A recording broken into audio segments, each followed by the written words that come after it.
School ভিত্তিক অনুষ্ঠান আমাদের বিদ্যালয়ের পক্ষ থেকে সবাইকে প্রীতি ও শুভেচ্ছা জানাচ্ছি আমি তাহিয়া হোসেন। স্কুলের শিক্ষার্থীদের প্রতিভার বিভিন্ন দিক, স্কুলের পরিচিতি, স্কুলের সাফল্য তুলে ধরাই এই অনুষ্ঠানের মূল লক্ষ্য। আজ আমরা চলে এসেছি নরসিংদী জেলার বিখ্যাত শিক্ষা প্রতিষ্ঠান নরসিংদী বালিকা উচ্চ বিদ্যানিকেতনে। এখানে বন্ধুদের সাথে আড্ডার পাশাপাশি আমরা চেষ্টা করব স্কুলের শিক্ষাদান পদ্ধতি এবং শিক্ষার্থীদের খেলাধুলা, শিল্প, সংস্কৃতি, সাহিত্য সব কিছুতে প্রতিভার দীপ্তি দেখানোর। তো চলো বন্ধুরা, তার আগে আমরা এই স্কুল সম্পর্কে কিছু তথ্য জেনে আসি। প্রাচীন সভ্যতা ও নানান ঐতিহাসিক নিদর্শনের জন্য নরসিংদী জেলার রয়েছে আলাদা খ্যাতি। তাঁত শিল্প, লটকন, কলাসহ নানান কৃষিপণ্য উৎপাদনের জন্যও এ জেলা খ্যাত। আমাদের শিক্ষা, শিল্প, সাহিত্য, সংস্কৃতি জগতের অনেক কৃতিজনের বাসভূমি নরসিংদী জেলা। নরসিংদী শহরে সরকারি, বেসরকারি বেশ কিছু শিক্ষা প্রতিষ্ঠান রয়েছে, যার মধ্যে অন্যতম শহরের প্রাণকেন্দ্রে অবস্থিত নরসিংদী বালিকা উচ্চ বিদ্যানিকেতন।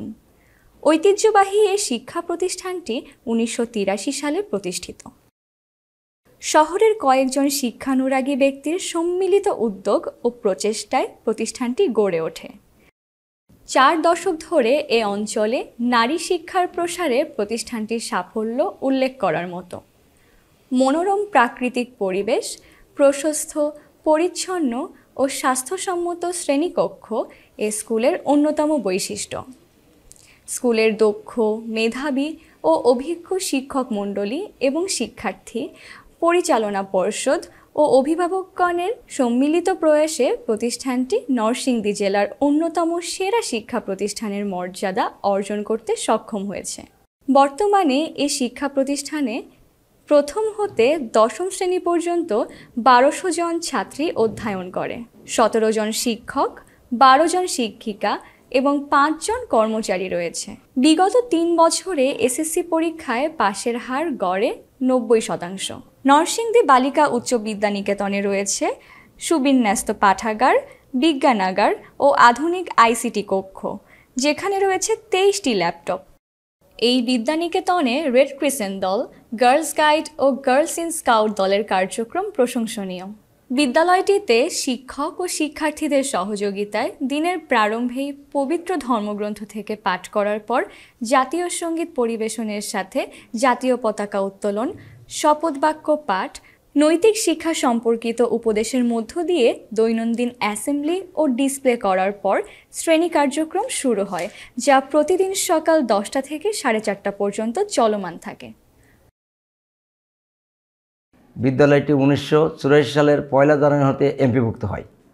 এমপিভুক্তের পর থেকে বিদ্যালয়ের লেখাপড়ার মান থেকে শুরু করে সহশিক্ষক কার্যাবলীতে গুরুত্বপূর্ণ কৃতিত্বের স্বাক্ষর রেখে চলছে।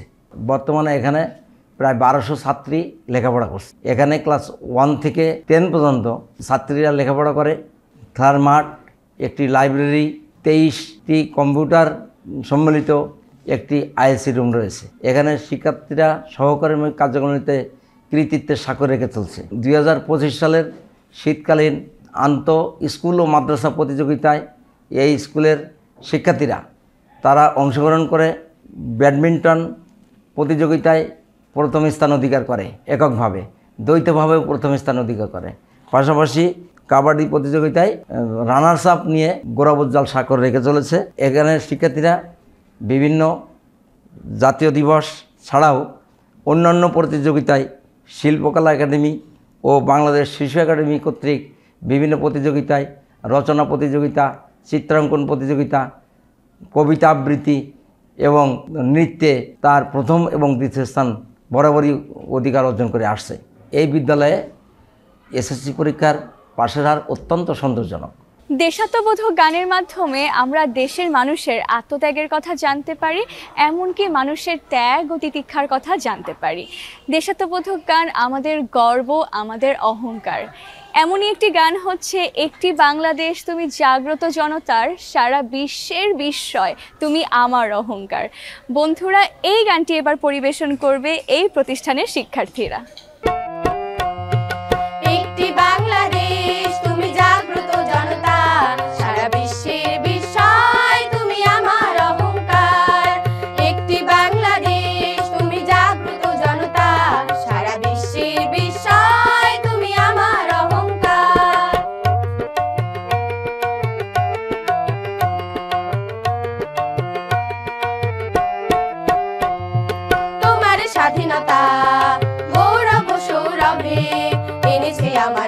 প্রাণের সূর্যের রোদের সজীবতা, তোমার স্বাধীনতা গৌরব সৌরভে এনেছে আমার প্রাণের সূর্যের রোদের সজীবতা, দিয়েছে সোনালী সুখ জীবনের দীপ্ত অঙ্গীকার, সারা বিশ্বের বিস্ময় তুমি আমার অহংকার, একটি বাংলাদেশ তুমি জাগ্রত জনতা, সারা বিশ্বের বিস্ময় তুমি আমার অহংকার। বন্ধুরা, শরীরকে সুস্থ ও সবল রাখতে খেলাধুলার কোনো বিকল্প নেই। তো বন্ধুরা, আমরা চলে এসেছি এখন তোমাদের প্রিয় পর্বে, অর্থাৎ খেলাধুলার পর্বে। আর দেরি না করে আমরা পিলো পাসিং শুরু করব। চলো তাহলে। বন্ধুরা, তোমরা কেমন আছো? ভালো। তোমরা তো অনেকে আছো, কিন্তু সবাইকে তো আমরা বিজয়ী ঘোষণা করতে পারবো না। আজকে পিলো পাসিং খেলায় প্রথম এবং দ্বিতীয় স্থান অধিকারীকে পুরস্কৃত করা হবে। তো চলো দেখি বিশাল এই পিলো পাসিং খেলায় কে আজকে বিজয়ী হয় আর কে পেয়ে যায় দ্বিতীয় পুরস্কার। তাহলে আমরা গেমটা শুরু করি। 1 2 3।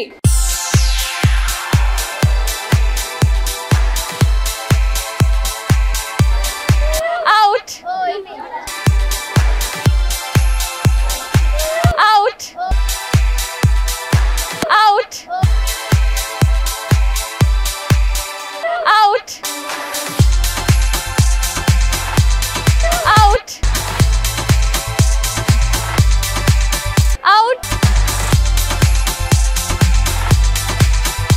out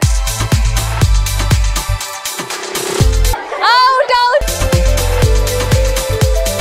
out out out। গান বন্ধ হলেও ডিসকোয়ালিফাইড, এমনকি বালিশ পড়ে গেলেও disqualified. So start.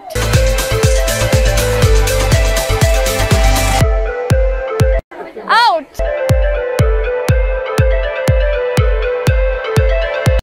Out out out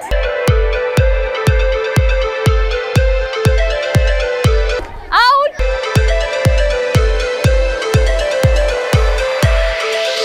out out out. তুমি out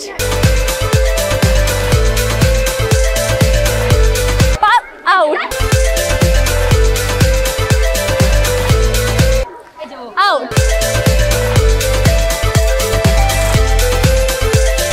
out out out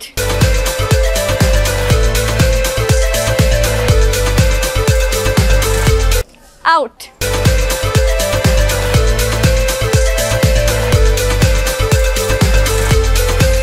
out 1 2 3 start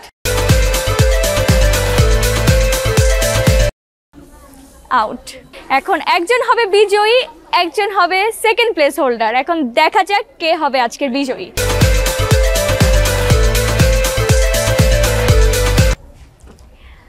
second place holder and আজকের বিজয়ী হচ্ছে তুমি। তোমার জন্য হাততালি হবে, সবাই হাততালি। তোমার নাম কি? সানজিদা হয়ে গিয়েছে আজকের বিজয়ী। আর সেকেন্ড প্লেস হয়েছে, তোমার নাম কি? সামিয়া রহমান। সামিরা হয়ে গিয়েছে আজকের সেকেন্ড। পিলো পাসিং খেলার সেকেন্ড হচ্ছে সামিরা আর প্রথম হয়েছে সানজিদা। ওদের জন্য জোরে একটা হাততালি হবে। তোমাদের হাতে পুরস্কার তুলে দিবেন এই স্কুলের শিক্ষক তপন স্যার। স্যার আসুন। আজ আমাদের পিলো পাসিং খেলায় প্রথম হয়েছে সানজিদা, তাই সানজিদার হাতে পুরস্কার তুলে দেবেন তপন স্যার। সানজিদা, কংগ্রেচুলেশনস, হাততালি হবে ওর জন্য। আর আজকে দ্বিতীয় স্থান অধিকার করেছে সামিরা। সামিরা, তোমাকে ধন্যবাদ, অভিনন্দন। হ্যাঁ, ভালো থাকো। হাততালি হবে সামিরার জন্য। বাংলাদেশের আইনে ছেলে মেয়েদের বিবাহ বন্ধনে আবদ্ধ হওয়ার একটা নির্দিষ্ট বয়সসীমা রয়েছে। মেয়েদের ক্ষেত্রে 18 বছর এবং ছেলেদের ক্ষেত্রে সেটা 21 বছর। কিন্তু সেই নিয়ম অনেক জায়গায় ভঙ্গ করা হচ্ছে। মেয়েদের বিয়ে দেওয়া হচ্ছে অল্প বয়সে। এটা কিন্তু একদমই উচিত নয়। বাল্যবিবাহ সমাজের জন্য যেরকম ক্ষতিকর, তেমনি শারীরিকভাবেও মেয়েদের জন্য অনেক ক্ষতিকর। আর এই নিয়েই আমাদের আজকের নাটক। তো চলো বন্ধুরা, প্রতিষ্ঠানের শিক্ষার্থীদের নাট্য পরিবেশনা দেখি। নাম আমার তরমুজ আলী, কথায় কথায় মারি তালি, সুযোগ পাইলে চুরি তালি। নাম আমার যেন কি তরমুজ আলী।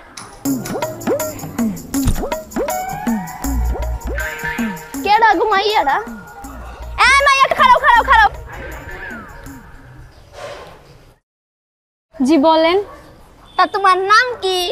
আমার নাম চুমকি। কি হুমকি? না না না, চুমকি চুমকি।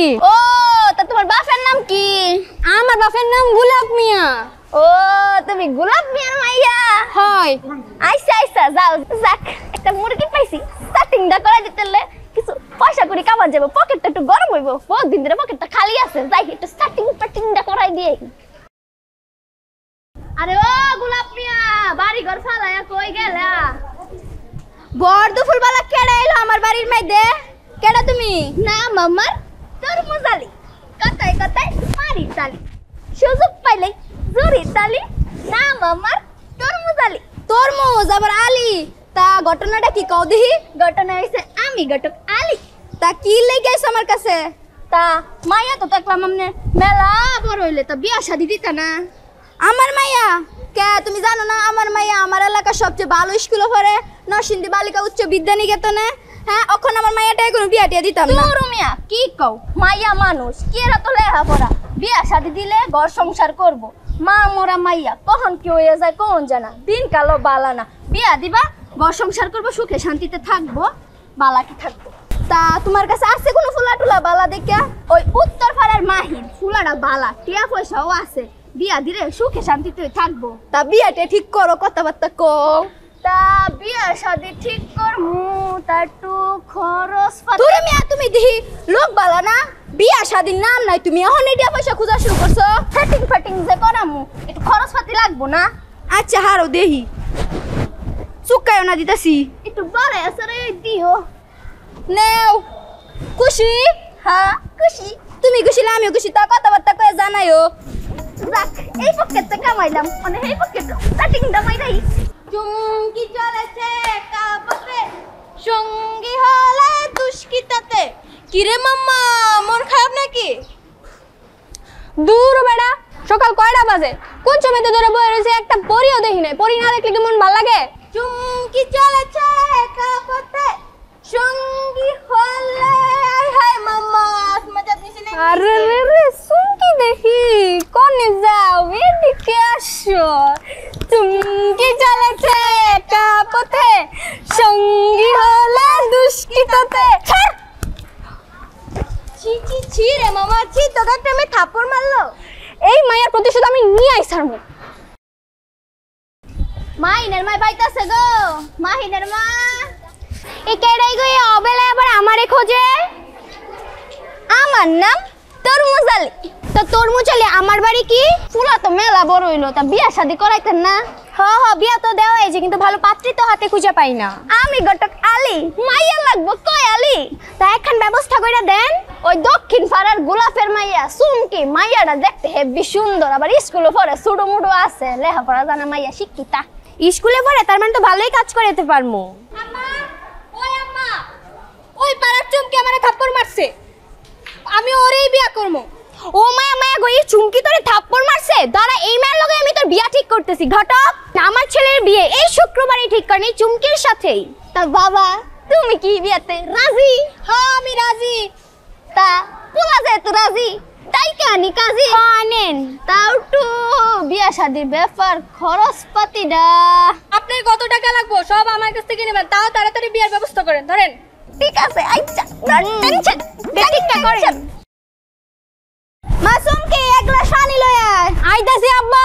সারা দিন যেন মাইয়াটা কই থাহে, কান কাইস করে ফাইনা। নাও আব্বা পানি। কই আসিলি এতক্ষণ?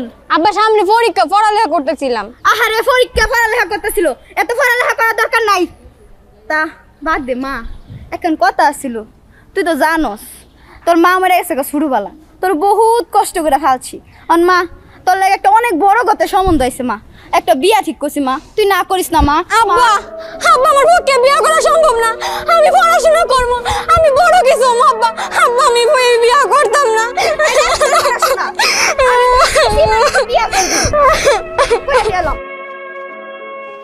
মেলা দিন হলো চুমকি স্কুলে আসে না, চল ওর বাসায় গিয়ে দেখি। চাচা, বাড়ি ঘর এত সাজানো কেন? আর চুমকি কোথায়? চুমকি ওর তো বিয়া, ওর ঘর দেহ, ওর ঘরে মনে সাজাইতাছে। কি এভাবে কি বিয়ে শাদী হয় নাকি? তো ওই তো না, যাও ঘরে যা দেখো, মেলা কাম বাহি আছে আমার। কি হয়েছে কি চুমকি, আর তুই সাজে কেন? আব্বা আব্বা আমার বিয়া ঠিক করছে, আমি বিয়া করতে চাই না। বিয়ে কিভাবে হয় নাকি? আমি চাচারে বুঝাই। আব্বা রাজি হইতো না, আব্বা কিছুতে মানতো না, আব্বা কসম কাটছে। আব্বা বলছে বিয়া না করলে আব্বার মরা মুখ দেখবো, আব্বা মানতো না। এখন আমরা কি করব? তোর বিয়ে তো কোনোভাবে আটকাতে হবে। এক মিনিট, আমরা বইতে পড়েছিলাম আমাদের যদি কোনো বিপদ হয় তাহলে যদি আমরা 999 ফোন দেই তাহলে আমাদেরকে বাঁচাতে পারবে। আমাদেরকে উচিত যদি কোনো বিপদে পড়ি তাহলে 999 ফোন দেওয়া। চল আমরা ওই নম্বরে ফোন দিই, চল। আমি বিয়ে করতে যাচ্ছি। আরে লজ্জা শরমের মাথা খেয়েছিস নাকি? মার কাছে এসে এই বিয়ের কথা বলিস? যা, চল আমরা যাই।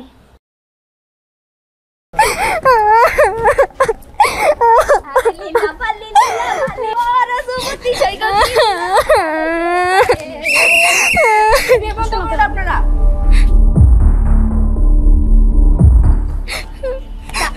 কোন ফক্কের? মাইয়া ফক্কের না পুলা ফক্কের? আপনার বাড়ি কই? বাপের নাম কি? এই ঘটক, সব জায়গায় ঘটকা লিখিয়ে করো। উনি কে জানো? উনি আমাদের জেলা নির্বাহী ম্যাজিস্ট্রেট। আমনে দেহি পুলিশ ফক্কের। এই ঘটক, আপনি কোথায় যাচ্ছেন? স্যার, এই ঘটক হচ্ছে আসল অপরাধী। অ্যারেস্ট হিম, ওকে অ্যারেস্ট করো। এই উপপক্ষে গার্জিয়ান সামনে আসো। আপনি মা হয়ে কিভাবে পারলেন একটা মেয়ের জীবন নষ্ট করে দিতে? মা জননী, আমি গরিব মানুষ, ভালো মাইয়া পাইছি তাই পোলারের বিয়া দিয়ে দিয়েছি। আপনারা কোন সাহসে মেয়েটার বিয়ে দিয়ে দিলেন? আপনারা কি জানেন এই বাল্যবিবাহের ফলে মেয়ের কি কি সমস্যা হতে পারে? মেয়ের মানসিক সমস্যা হতে পারে, মানসিক চাপ পড়তে পারে, শারীরিক ক্ষতি হতে পারে, এবং যখন এই অল্প বয়সে একটা মেয়ে বাচ্চা জন্ম দিতে যাবে তার মৃত্যু ঘটনাও ঘটতে পারে। আপনারা কিভাবে পারলেন? আপনি বাবা হয়ে কিভাবে পারলেন মেয়ের এত বড় একটা ক্ষতি করে দিতে? রূপা ফোরা মাঝিডারে বিয়া দালাইছি। আমি এত বেড়া মানুষ, আমার তো একটা চিন্তা হয় কও। আপনাদের মতো এরকম মানুষদের জন্যই আজকে আমাদের সমাজের এই অবস্থা। শুধু বাল্যবিবাহ বৃদ্ধি পাচ্ছে আর সমাজে নারীরা অনেক তুচ্ছ তাচ্ছিল্যভাবে থাকছে। শুধু আপনাদের মতো মন মানসিকতা লোভী মানুষের জন্য আজকে আমাদের সমাজের এই অবস্থা। মা গো, সব দোষ এই ঘটকের। ঘটক যদি এই সম্বন্ধ না দিত পোলারে এই বিয়ে দিতাম না। এই মেয়ে কোথায়? মেয়ে একটু এদিকে আসো তো, এদিকে আসো। তোমার নাম কি মা? আমার নাম চুমকি। তুমি কোন স্কুলে পড়ো? আমি নরসিংদী বালিকা উচ্চ বিদ্যানিকেতনে পড়ি। ও আচ্ছা, আমি স্কুলের শিক্ষার্থী ছিলাম। ও আচ্ছা, ঠিক আছে। এই ঘটক কোথায়? ঘটক, আমি বাল্য বিবাহ কেন? আমি কোনোদিন আর ঘটকালিও করুম না, তালিও দিব না, আর কোনোদিন বিয়াই দিব না। আমার এইবারের মতন মাফ করে দেন। তুমি কান্না করো না। ওদেরকে সবাইকে অ্যারেস্ট করো। আমাদের সকল নারীর উচিত এই বাল্যবিবাহকে প্রশ্রয় না দেওয়া।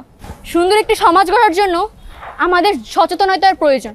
তাই আমরা শপথ করছি সুস্থ সমাজ গড়ে তুলি, বাল্যবিবাহ রোধ করি। বন্ধুরা, সাহিত্যের আরেকটি বড় অনুষঙ্গ হলো নৃত্য। নৃত্যের মাধ্যমে আমরা আমাদের অভিব্যক্তি প্রকাশ করি। নৃত্য হচ্ছে আমাদের হৃদয়ের স্পন্দন, আমাদের জীবনের উন্মাদনা। তো চলো বন্ধুরা, এই প্রতিষ্ঠানের শিক্ষার্থীদের একটি দলীয় নাচ দেখি। এই বিদ্যালয়ের শিক্ষার্থীরা পড়াশোনার পাশাপাশি অনেক কিছু করে থাকে, আর এইসব বিষয় নিয়েই আজকে আমাদের কুইজ পর্ব। কুইজ পর্বে আমাকে সহযোগিতা করবেন তোমাদের স্কুলের শিক্ষক কানন স্যার। স্যার আসেন। আসসালামু আলাইকুম। ওয়ালাইকুম সালাম, আশা করি ভালো আছেন। জি, ইনশাআল্লাহ। আপনি আজকে কুইজ পর্বে আমাকে সহযোগিতা করবেন। জি, ইনশাআল্লাহ। আমি প্রশ্ন করব, প্রশ্ন করার পরে যারা যারা উত্তরটা পারো তারা সবাই হাত তুলবে, আর স্যার দেখবেন যে কে সবার আগে হাত তুলেছে। আর আজকের কুইজ পর্বের শেষে আমরা পুরস্কৃত করব তোমাদেরকে যারা হবে প্রথম এবং দ্বিতীয়। তোমাদের জন্য প্রথম প্রশ্ন, স্মৃতির মিনার ভেঙেছে তোমার, ভয় কি বন্ধু আমরা এখনো 4 কোটি পরিবার খাড়া রয়েছি তো? ভাষা আন্দোলনের প্রেক্ষাপটে লেখা এই বিখ্যাত কবিতার অংশ।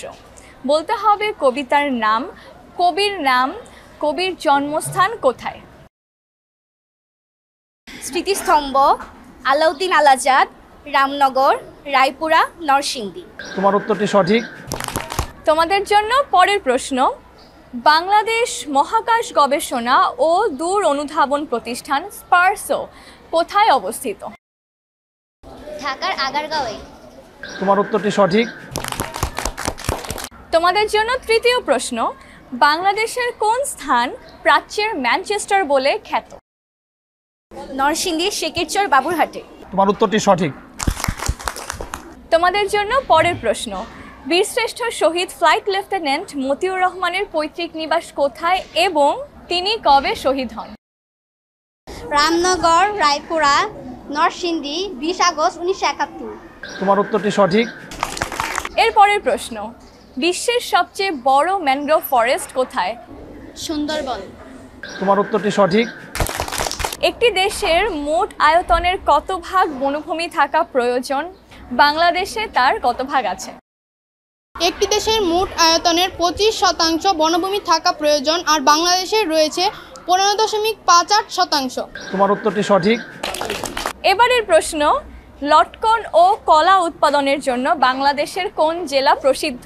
নরসিংদী। তোমার উত্তরটি সঠিক। কম্পিউটারে ভাইরাস কি? ও সবার আগে হাত তুলেছে। কম্পিউটার ভাইরাস হলো একটি ক্ষতিকর সফটওয়্যার যা কম্পিউটারের তথ্য নষ্ট করতে পারে। তোমার উত্তরটি সঠিক। বন্ধুরা, তোমাদের জন্য রয়েছে আরও 2টি প্রশ্ন, এটাই কিন্তু জেতার সুবর্ণ সুযোগ।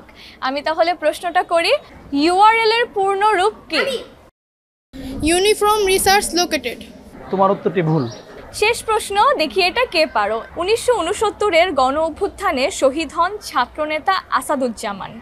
তিনি আসাদ নামে ব্যাপকভাবে পরিচিতি লাভ করেন, যার নামে রাজধানী ঢাকার একটি স্থানের নাম আসাদ গেট, যাকে নিয়ে কবি শামসুর রহমান আসাদের শার্ট নামে কবিতা লিখেছেন। বলতে হবে শহীদ আসাদের জন্মস্থান কোথায়? ধানোয়া গ্রাম, শিবপুর, নরসিংদী। তোমার উত্তরটি সঠিক। বন্ধুরা, তোমরা সবাই অনেক ভালো করেছো কুইজ পরীক্ষায় এবং প্রথম স্থান অধিকার করেছে সায়ন্তিকা। সায়ন্তিকার জন্য হাততালি হবে। তবে সায়ন্তিকা প্রথম হলেও বাকি যারা উত্তর দিয়েছো তারা সবাই নিজেদের মধ্যে টাই করেছো, মানে সবাই একটি করে অ্যান্সার পেরেছো। তাই আমরা দ্বিতীয় স্থান নির্ধারণ করতে পারছি না, সেজন্য আমরা একটা এক্সট্রা কোয়েশ্চেন রেখেছি এবং এক্সট্রা যে প্রশ্নটা সেটা স্যার করবেন। এখানে যে প্রথম হাত তুলবে এবং সঠিক উত্তর দিতে পারবে সেই হয়ে যাবে আজকের দ্বিতীয় স্থান অধিকারী। আর তোমরা যারা উত্তরটি পেরেছিলে এর আগে তাদের মধ্য থেকেই হাত তুলবে, ঠিক আছে? স্যার, এবার আপনি প্রশ্নটা করেন। আমাদের নরসিংদী বালিকা উচ্চ বিদ্যানিকেতন কত সালে প্রতিষ্ঠিত হয়েছে? তুমি হাত তুলেছো আগে, দাঁড়াও। 1983 খ্রিস্টাব্দে। তোমার উত্তরটি সঠিক। হাততালি। দ্বিতীয় স্থান অধিকার করেছে দিবা, ওর জন্য হবে আরেকবার হাততালি। সায়ন্তিকা, দিবা, এবার তোমরা চলে এসো এখানে। স্যার তোমাদের হাতে পুরস্কার তুলে দিবেন।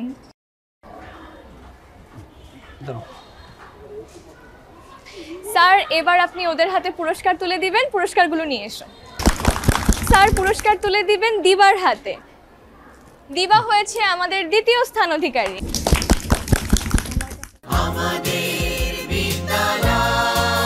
আজ তো ঘড়ির কাঁটা ঘুরে গেছে, আজ আর নয়। দেখা হবে অন্য কোনো শিক্ষা প্রতিষ্ঠানে আর আড্ডা হবে অন্য বন্ধুদের সাথে। সেই পর্যন্ত সবাই ভালো থাকবেন, সুস্থ থাকবেন। আমি বিদায় নিচ্ছি আজকের মতো আমাদের বিদ্যালয় থেকে। আল্লাহ হাফেজ। শিক্ষা সংস্কৃতি ক্রীড়ার সাথে